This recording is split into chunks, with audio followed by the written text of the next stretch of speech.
नमस्कार।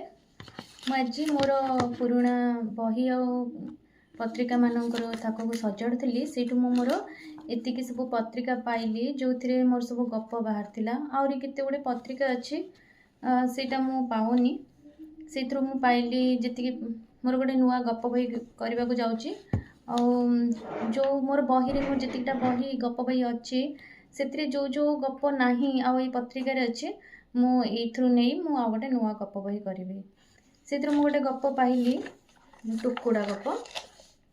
ये गपटा मोर कादम्बिनी डिसेम्बर 2020 मसीह यहाँ पब्लिश होता कादम्बिनी डिसेम्बर 2020 5-6 वर्ष तले ये गपटा पढ़ुची अल्प यहाँ मोर भिन्न जड़े सावित्री बही अच्छी जेहेतु यहाँ 2020 मसीह पब्लिश होता भिन्न जड़े सावित्री बही मोर आसाला से 2020 मसीह तो मुझे गपटा रखी ये गपटा आप भिन्न जड़े सावित्री बही पाइपर गपटा पढ़ुची गपटा देखते सुंदर चित्रटे लगे कादम्बिनी आहरी बढ़िया सुंदर सुंदर चित्र भी अच्छी मोर गोटे फोटो ये अच्छे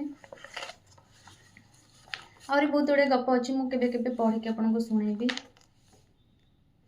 आज ही मठ रंगर शाढ़ीटार शेष दिन कालीठू ये भी मोर पर हो कहीं एमती हुए मो सह कहीं जड़े चिरदिन रही पारे नहीं जी आसे किछि समय रही मुह फेरे चली जाए आउ लेउटी थरे देखी जाए नहीं मु अच्छी केमिति सतरे दोषटा कौन मोरी पाखरे जार सहारे सबू दुख कष्ट भूली मु एते वर्ष धरी बंची आसी से भी आज मते दूरे दौचे देवनी केमिति बयस हो गलानी अवसर तो नबाकू पड़िबो बयस थिला बेले तो किछि लोक मते अलड़ा करदेले आ ये तो सरकारी चाकरी अवसर नेबाकू बाध्य हेबिनी केमिति।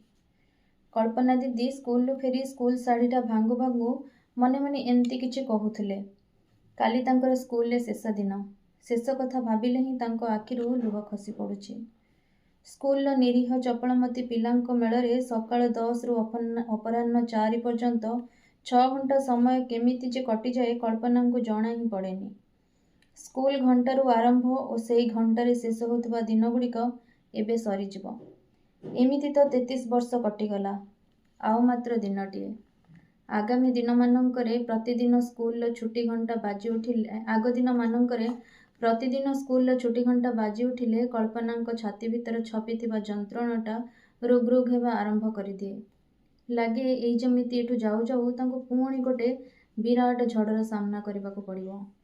स्कूल चली चली आसी घरे पहुँचला बेलू समय 4:30 हो सारी थाए। लिजुन स्कूल फेरी टीवी देखुए आ सिपुन जेजेमा कोल बसी गप शुणुए। कल्पना लुगा बदला बदली कर धुआधोई हुअंती आउे रोसई घर को जाई हांडी अंडाली तल तलुआ पेजुआ भातर मुठाए खाती।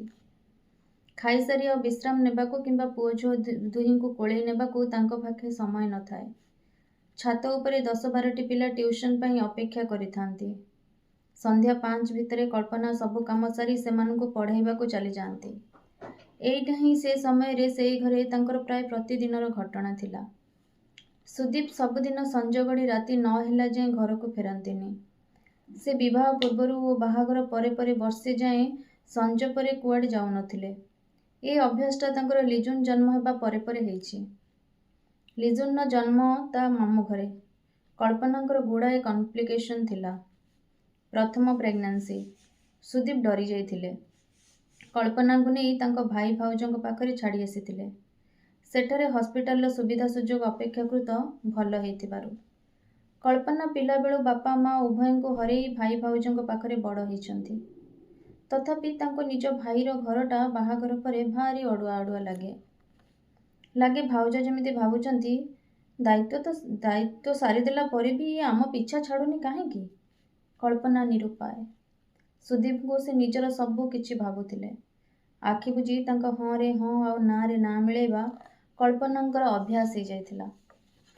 कॉलेज रो तांको बैच रो जने मेधावी छात्री भावे कल्पना बेस परिचिता थिले। से सुदीप को मने मने खूब बेसी भल पाइबा सुदीप को पाई बहुत बेसी गौरवर विषय नथिला। सुदीप को आकर्षणीय चेहरा कथबार्तार सुंदर शैली सुंदर कंठ ଓ ସଭିଙ୍କୁ ସମ୍ମୋହିତ କଲାପରି ବ୍ୟକ୍ତିତ୍ୱ ଆଗରେ କଲେଜର 90% ଝିଅ ତ ପାଗଳି ଥିଲେ। ତଥାପି କାହିଁକି ଯେ ସୁଦୀପ କଳ୍ପନାଙ୍କ ପରି ନିହାତି ସାଧାରଣ ବା ସାଧାରଣ ଗଢ଼ଣଠାରୁ ମଧ୍ୟ ଆଖିକୁ ଆହୁରି କମ୍ ସୁନ୍ଦର ଦିଶୁଥିବା, ଅନାକର୍ଷକ ପୋଷାକ ପିନ୍ଧୁଥିବା ଆଉ ବହୁତ ଅଳ୍ପ କଥା କହୁଥିବା ଝିଅଟାକୁ ଜୀବନସାଥୀ ରୂପେ ବାଛିବାକୁ ନିଷ୍ପତ୍ତି ନେଲେ, ତାହା ଆଜି ମଧ୍ୟ କଳ୍ପନାଙ୍କ ପାଇଁ ଗୋଟେ ପ୍ରଶ୍ନବାଚୀ ହୋଇ ରହିଛି। ଆଜି କଳ୍ପନା ଚିନ୍ତା କରନ୍ତି, ହୁଏତ ସେଦିନ ମୁଁ ମୋର ମନ କଥା ପ୍ରକାଶ ନ କରି ମନ ଭିତରେ ହିଁ ଗୋପନ ରଖିଦେଇଥିଲେ ଖୁବ୍ ଭଲ ହେଇଥାନ୍ତା।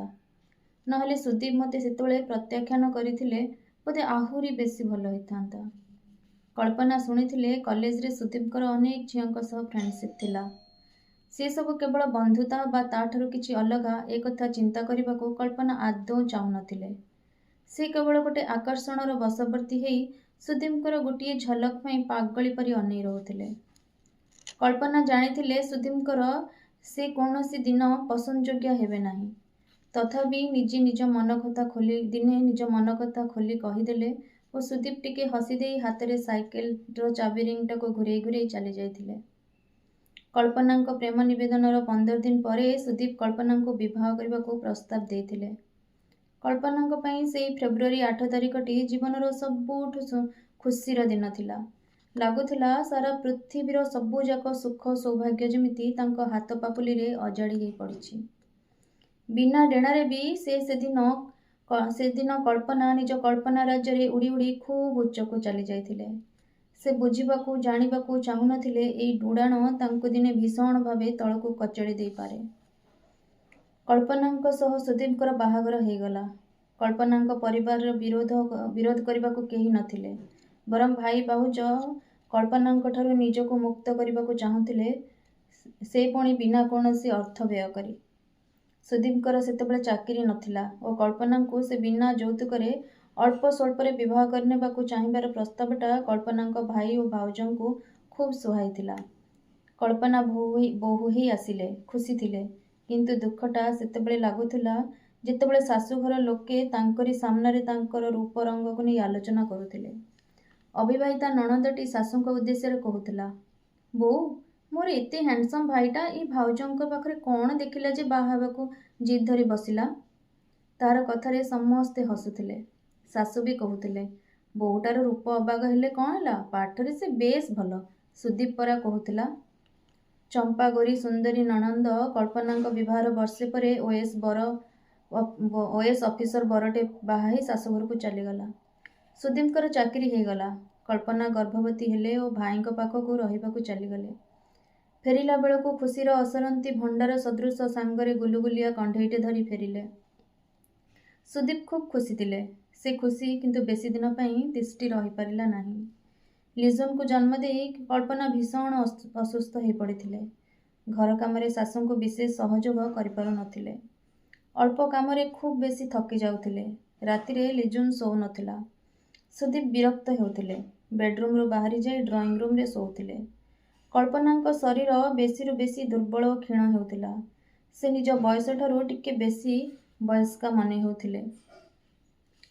ଏତିକି ପଢ଼ୁଛି 79 ପୃଷ୍ଠା। ଏହାପରେ ମୁଁ ଆଉ ଆଗାମୀ ଦିନରେ ପଢ଼ିକି ପୁରା ଶୁଣେଇବି ଗପଟି। ଡିସେମ୍ବର 2020ର କାଦମ୍ବିନୀ ଯଦି କାହା ପାଖରେ ଥାଏ ସେମାନେ ବି ପଢ଼ିପାରିବେ। ଗପର ନାଁ ହେଲା ଟୁକୁଡ଼ା। ଆଉ ଦିନେ ପଢ଼ିବି। ରହିଲି, ଧନ୍ୟବାଦ।